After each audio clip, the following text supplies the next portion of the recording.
RRQ. Alright. Jadi survivors, mari sama-sama kita kawal map terakhir kita di kala hari. Jakarta International Velodrome, mana suaranya? Terima kasih banyak survivors. Ini dah dia, the moment of truth. Kala hari di map ke-6 kita. Yang saat ini juga akan kita mulai. Pesawat lagi-lagi datang dari kiri. Kalau tadi dari Santa ke arah atas Southampton ya kan. Sekarang dari agak atasan dikit. Confinement menuju ke arah The Maze. Harusnya nggak ada yang berubah. Kecuali tim-tim yang pengen merubah nasib mereka. Seperti apa? Seperti yang akan kita saksikan sesaat lagi gitu. Benar. Lu lihat tuh strength kosong. Siapa tuh strength kosong tuh? Ayo siapa yang punya kesempatan? Ayo RRQ-nya mau kemana? Rame banget kali ini karena EVOS Divine ternyata bakal mampir ke daerah Refinery. Tapi bukan EVOS Divine aja. Ada Bigetron Delta dan juga ada Genesis Dogma bahkan Morph di sana. Onyx Olympus juga demikian. Onyx Olympus juga di sana tapi oh my god, genius banget. Gue lihat di minimap, ternyata tuan rumah Refinery itu lagi ada di tempat yang lain yang pas banget lagi sendirian orangnya. Karena semuanya bergerak ke arah sana seakan-akan bahwa itu adalah RRQ padahal bukan. Bukan, dan Street kembalinya hadirnya lagi Street masih membawa mentality yang cukup baik sebenarnya untuk EVOS Divine. Tapi poin knockdown tadi belum sempat dieliminasi. Masih belum mendapatkan poin eliminasi di sini EVOS Divine. Dan kita bisa lihat gimana dia udah kehilangan seorang Street. Dan Abax setengah darah kali ini tapi double vector. Dari Abax memang tidak bisa kita ragukan dari era DG Abax. Sampai saat ini terlihat musuh depan mata. Dan Mor pun udah mulai menurunkan tensi tapi tidak dengan teman-teman dari Genesis Dogma yang siap datang juga. Oh, Sodianya connect. Berhasil kereset Sodianya. Tersisa satu orang aja dari EVOS Divine. Waduh, nge-swing banget gamenya tiba-tiba dan Pokostar takes the advantage dari riuh ramainya Refinery Bung Skyla. Oh my god, dan menjadi satu hal yang sangat tidak terduga di sana. Peperangan yang terjadi ternyata bukan peperangan antara tuan rumah dan tamu, melainkan ke arah tamu melawan tamu aja. Iya, kebanyakan tamu jadi perang mereka ya. Dan sekarang kita harus saksikan ke arah yang lain. Masih juga cukup alot. Onyx Olympus dengan mentality di map terakhir. Kita lihat apa yang bisa mereka lakukan. Mengingat tadi ternyata plan-nya gagal. Jadi bukan plan A, plan B tapi harus plan-plan Pak Sopir ya. Plan-plan Pak Supir. Itu dia. Nah, terlihat setup mulai berhasil dieksekusi satu persatu. Tapi Dewa masih memiliki cara untuk melawan teman-teman dari Onyx Olympus. Oh my god. Jack terknockdown dari Onyx Olympus.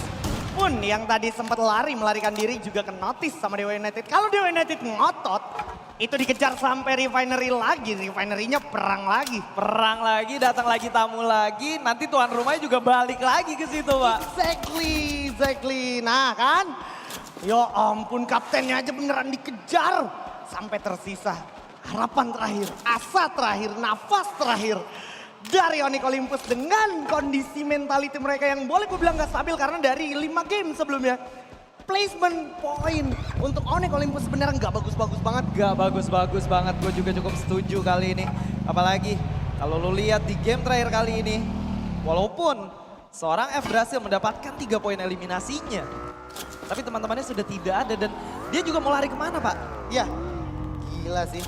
Ini benar-benar emosional. Ya. Apalagi kayak kemarin semifinal benar-benar menjanjikan kelihatannya tapi ternyata tidak demikian untuk hari ini. Dan Thanos pun harus menjadi korban satu persatu, mengintai, menculik dan mencekik semua tim yang ada secara perlahan. Ini jadi plot twist banget, RRQ-nya jadi beres-beres pinggir-pinggir. Iya. RRQ-nya yang coba secara perlahan bergerak ke Refinery yang biasanya ini diterapin sama tim-tim lain kayak Onyx Olympus, bahkan Torat juga seperti itu. Tapi ini menjadi satu hal yang sangat berbeda yang dilakukan oleh RRQ dan gua nggak tahu apakah ini plan split second aja kayak pas mereka ngeliat wah rame banget kita cabut atau memang sebelum game dimulai mereka sudah merencanakan ini. Menurut gue pribadi sebelum game mulai udah direncanain ini. Karena emang tempat untuk mengkudeta apa yang sedang terjadi emang paling strategis di Refinery. Dan gitu ingat, EVOS Divine sampai ke sana mana yang pernah bilang apa? Iya, Nah. itu dia. Terjawab ya untuk Terjawab. membahas. Kalau gua nggak menang, lu juga nggak boleh menang. Itu Waduh. tertunaikan ya. Iya. Iya. Kalau lu ke refinery, gue cabut dari refinery. Iya. Dijawab dengan sangat brilian Brilliant. sama RRQ Kazu. Iya, Gila sih. ini definisi otot ketemu otak harusnya. Ya, Karena di satu sisi EVOS Divine lagi ngotot banget, Ya. di satu sisi RRQ coba ngendalin temponya, gimana caranya biar mereka nggak overheat juga. betul. Karena tadi sempat ada momen si RRQ itu lumayan overheat juga pas udah sampai tengah di Bayfront di late game tadi, ya kan? Oh iya, sempat offside juga ya. Benar. Walaupun memang mereka sampai late game, tapi ya kita udah tahu ya berdasarkan match-match sebelumnya ditambah sekarang EVOS balik ke markas mereka. Namun, Guys selain lagi-lagi berhasil dapetin, oh my god, Dion! Salah satu tumpuan utama EVOS Divine tumbang. Di mana sisa player dari EVOS Divine? Untungnya masih ada tempat bernama Old Hampton dan ini dia. Rox akan berjumpa juga sama more team. Di mana YNZ di sini juga lumayan akan diandalkan. Randrap, MVP SEA Games kita juga ternyata berperan penting bersama dengan Besto di sana. Nah, dada dulu tuh ke kamera tuh YNZ-nya tuh ya. Mantap. Besto 4 kill sendirian dengan fight jarak dekat dan dibantu oleh seorang Sunraf itu benar-benar brilian banget. Tapi kali ini upaya untuk menghidupkan dari Onyx F ternyata coba digagalkan dan Virus, what a smart play. Dia nggak mau langsung nge-kill, dia cuma pengen nge-delay biar teman-temannya bisa ngedeket terlebih dahulu aja, Sven. Ya, di delay biar apa? Biar revival sistemnya nggak kepake lagi. Biar nggak jalan. Dan Bigatron Delta, tapi sayangnya oh my god, robot merah sebenarnya sempat lagi konsis di placement. Terus ini udah pasti bakal dikejar sampai ujung. Dari Kalahari menuju mungkin ke Nextera juga bakal dikejar gitu ya kan. Dan tanpa ampun, Landa Kuning sesaat lagi. Detik-detik tumbangnya Landa Kuning. Tapi untungnya masih sempat. Satu orang terakhir lu tau gak di mana? Masih Lu tau ada? nggak di mana? Di mana? Ada. Di luar bener-bener OTW Nextera. Ya Mau kabur dari Kalahari Onyx ini udah dicari udah selesai nih Onyx nih. Tapi apa yang terjadi sama Dewa United Esports menurut gua bukan tanpa alasan. Karena Bukan. sebelumnya Belum. mereka digangguin. Benar. Emang kalau in game mau coachnya sama-sama punya kayak personal concern, tapi kalau udah in game anak-anak yang berbicara Pak. Anak-anak yang berbicara. Benar. Apalagi kalau lu tahu karakteristik dari Sam 13 yang memang panasan Oh, orangnya. iya. Dikejar sampai ujung map juga. Nggak bisa, sama Sam 13 kayak Legalot tuh sama, cuma Mirip. Legalot kalau sekarang versi lebih Chill. mikir 10 step ke depan. Ya. Kalau gua gitu, impact-nya apa buat tim gua gitu ya. Betul. Nice. Dan sekarang kita juga bisa lihat gimana lagi-lagi. Kalau tadi ada Lozi sekarang dari Torat North yang tadi sempat menjadi Predator. Berhasil mendapatkan Buya, killnya juga banyak. Ini emang gue juga setuju sih sama Skyla tadi kalau ngomongin poin satu slot FFWS. Untuk Torat kayaknya udah lumayan agak merem aja nih ya. Betul. Gak diganggu soalnya Bayfront-nya. Even kalau dia kegeser pun, gue yakin di posisi kedua dia bakal kokoh. Iya, dan dia bakal tetap dapat slot tersebut. Betul. Iya kan? Dan saat ini, apakah dua tim ini juga masih mempunyai effort sebesar itu di satu map terakhir yang harus dimaksimalkan ini? Karena kalau kita lihat gimana dari Persis, Exoke semangat fight. Terlalu beresiko, Joel terlalu jauh sebenarnya dari momentum fight-nya. Dan saat ini terlihat gimana satu persatu dari Robot Sensei mencari di mana sisa player dari PSO. Sisi lain, Rox Esports juga akan berperang sama Dewa United. Tapi Asis sudah menjadi bubur. Bara berhasil mendapatkan satu orang Irap juga. Wah, oh my god, Bara pick off yang agak-agak berbahaya di sana. Untungnya masih ada Sensei dan juga Jojo bersama dengan Kocel kali ini. Akan dikejar terus-menerus. Oh, Joel! My god, masih bisa bertahan tentunya. Menggunakan grapple hook. Tapi apakah bakal dikejar terus-menerus? Oh, Kocel! Dia punya Tatsuya, bakal coba tapping terus. Masih punya juga grapple hook. Bakal dikejar terus sampai keluar zona. Mau sampai Nextera, mau sampai Bermuda lagi dikejar terus ini. Ini bukan Tiger Wong yang gue kenal sih. Gila Tiger Wong nggak pernah ngejar-ngejar kayak gini. Iya. Ini Tiger Wong mode desperate tadi di Kalahari sih mungkin. Jadinya Mungkin. Kalahari selanjutnya dia lebih agresif. Lebih agresif atau mungkin ini adalah Tiger Wong versi butuh poin ya. Iya. Karena kan kalau kita ngeliat di group phase mereka jarang banget ngejar satu orang sampai ke kota yang lainnya gitu. Iya, se-obvious itu. Dan ini dia. Sang juara season 7 kita lihat apa yang bisa dia lakukan. Mendapatkan satu orang ternyata. Mendelay seorang Sensei. Borgai berhasil satu persatu dan somehow miracle happens at the same time. Onyx berhasil comeback as a team. Dari revival system yang digunakan oleh Bocil atau Ray. Dari arah sekitaran Mammoth the Sub tentunya. Ya, dan sekarang kita bisa lihat gimana teman-teman dari Genesis Dogma juga memburu sang harimau muda. Sampai tersisa 2 aja Bung Skylar. Yes, dan kali ini Zona pun sudah mulai bergerak lagi dan seperti yang kita mention di early game, peperangan yang terjadi di Refinery tidak akan membuat RRQ keluar dari jalur yang mereka bakal balik lagi ke sana dan mereka bakal menentukan kalau Zona tidak ada di mereka akan bergerak lewat mana dan RRQ ini bakal menjadi power map mereka dan ini bakal menjadi sesuatu yang nge-decide apakah mereka bisa mendapatkan satu slot terakhir atau bahkan menggeser slot yang dimiliki oleh Torat. Iya. Tapi ini RRQ kalau sekarang lagi notice langit-langit. Itu bisa banget mereka untuk mendapatkan beberapa player dari Dewa United yang tadi juga menggunakan launchpad. Atau bahkan baru dihidupkan juga. Ini kondisinya tinggal siapa yang duluan nyampe shrines dan ambil slow zone paling belakang. Ya. Supaya nggak kena sandwich. Tapi minimnya compound dari arah foundation pun membuat Onyx lagi-lagi ke scout. Levos Divine dan Aim God. Ini dia pakai SG 6 chip 3, apakah bisa membalikan keadaan? Karena Abang Sedani juga udah berhasil dapetin satu pick off-nya. Onyx Olympus lagi-lagi diburu sang landak kuning. Tidak menunjukkan ketajaman dari durinya sama sekali. Even Ray juga harus di pick off oleh seorang Abax. 2 pick off berhasil dapatkan dengan cantik oleh seorang Abax. Coba adu mekanika, tekan terus sampai magazine terakhir. Nah, itu maksud gua magazine terakhir dari Beyond. Berhasil mendapatkan seorang kapten Gedai poros dari Onyx Olympus. 5 poin eliminasi didapatkan oleh EVOS Divine dan kalau kita ingat di beberapa kesempatan EVOS Divine selalu di game terakhir mereka bisa mendapatkan 15 poin kill bahkan lebih. Apakah hal tersebut bisa terjadi lagi kali ini karena fight yang terjadi justru di daerah shrine antara Poco dan juga Genesis Dogma yang sudah mulai kehilangan playernya satu persatu. Ras mulai masuk memimpin kawan-kawannya sambil mencari informasi di mana orang yang tersisa, Jiswen. Ya, ini semakin sengit dan semakin genting buat Genesis Dogma karena pun mereka udah nyampe di circle 3 OTW circle 4. Ini masih 10 tim like seriously. Jadi kalau mereka tumbang dan beneran tumbang ternyata tidak ada poin yang bisa mereka andalkan untuk mendongkrak poin di leaderboard saat ini. Momen terus berlanjut, jam dinding terus berputar tentunya. Akan ada aksi selanjutnya dari tim yang berbeda. Pokostar menemukan the true origin rivalnya mereka. Tiger Wong harus posisi ke-9 dan RRQ Kazu dengan kekuatan super powernya. Di sisi lain juga bisa 17 harus tumbang di tangan. Onyx Olympus dan die!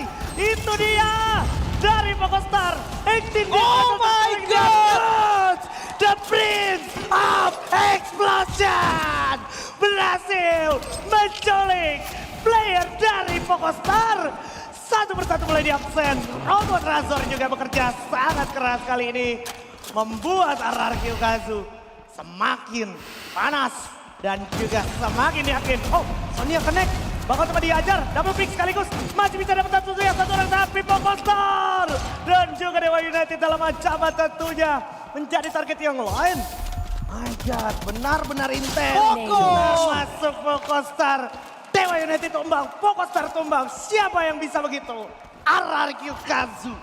Itu RRQ dia. Kazu memiliki kesempatan yang sangat besar menggeser siapapun yang berada di posisi kedua. Tapi Torat secara perlahan tapi pasti mereka juga sudah berhasil untuk langsung standby di daerah shrine. Dan Onyx Jack selaku last man standing kali ini akan ditumbangkan. Dan Onyx Olympus harus cukup puas di posisi ke-6, Ajispen. Yes, tapi kita harus ingat juga masih ada tuan rumah shrines, yaitu sang macan putih, EVOS Divine yang berhasil selamat dari momentum ngeri tadi, ya kan, di fase early. Dan saat ini mereka bermain lebih pragmatis dan lebih bijak untuk mengamankan compound terlebih dahulu ketimbang opportunity. Oh wow, apakah Dewi Fortuna ada di sana bersama RRQ Kazu? Karena gua melihatnya demikian, circle pun juga mengarah ke arah sana, Bung Skyla. Yes, tapi RRQ Kazu akan dihajar dari dua arah yang berbeda. Apalagi ketika Torat dan juga EVOS Divine bergerak di saat yang bersamaan ini tentunya tidak akan menguntungkan untuk RRQ Kazu. Tapi perlu diingat bahwa RRQ Kazu masih memiliki seorang Dudes yang tentu saja ketika Glue Wall diciptakan oleh EVOS Divine dan juga teman-teman dari Torat masih membuka kesempatan untuk melakukan fragging aja, Sven. Yap, semakin dekat waktunya. Tinggal menghitung waktu. Kayak contohnya Roxy seperti yang juga harus masuk peringkat keempat. Tinggal 3 tim aja. Run utama dari FFML season 8 kita. Mereka adalah RRQ Kazu, Torat dan juga EVOS Divine. Terlihat gimana Torat lagi mendapatkan serangan bertubi-tubi. Menjadi bulan-bulanan dari kedua tim. Terpojokkan situasi, terpojokkan zona selanjutnya juga terlihat. Oh my god, Abai berhasil dengan mode eksplosif dari Trogonnya mendapatkan satu player. Tapi Bion juga berhasil dapetin satu orang Ikal dan dapetin knockdown lagi. And Dudes, itu dia permainan yang sangat ciamik dari RRQ Kazu. Membuat RRQ semakin panas, semakin menguasai situasi. Dan mentality mereka semakin terlihat lebih tenang lagi. Bener-bener diturunin lagi temponya. Udah sempet panas di kiri, dia nge-swing ke kanan. Kita bisa lihat gimana teman-teman dari RRQ mengirim 2 orangnya.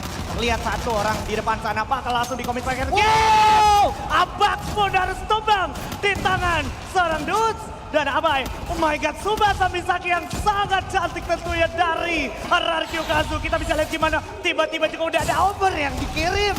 Mendelay, nge-slow pergerakan dari EVOS Divine.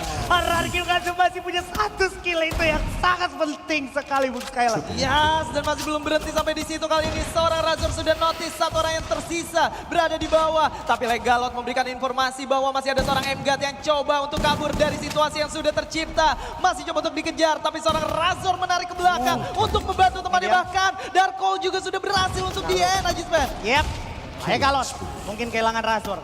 Tapi tentunya Razor masih bisa mempercayai teman-temannya untuk selamat. Dan oh my god, masih Torat. juga Torat ternyata yang bakal diburu. Dan ini dia, adalah bisa RRQ Kazu lagi dan lagi mencetak angka yang sangat-sangat ciamik.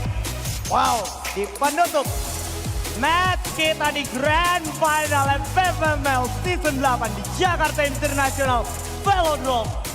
Wow, speechless kan Anda? Speechless kan Anda? Saya lebih speechless lagi dengan poin poin yang ada di leaderboard overall kita. Iya. Kira-kira apakah RRQ Kazu memiliki kesempatan untuk menggeser atau akan terlahir poin sakit hati aja, Sven? Tapi however menurut gue pun mereka nggak angkat trofi. Kayak yang gue pernah bilang bahkan sebelum season yang mulai, bohong. Dengan materi player yang kayak gitu individunya nggak wakilin Indo di FPS itu bohong menurut gue. Harusnya. Kita bakal saksikan sesaat lagi dengan gameplay yang sangat luar biasa. Smart play yang digunakan oleh RRQ Kazu ketika semuanya coba untuk bergerak ke arah refinery. Mereka memiliki tujuan yang lain dan justru apa yang tercipta di refinery membuat mereka memiliki advantage dan bisa membawa mereka sampai ke fase late game. Sumpah buat gue ini sangat emosional. Gue bisa ngebayangin ini map terakhir tiba-tiba random, tiba-tiba kalah hari.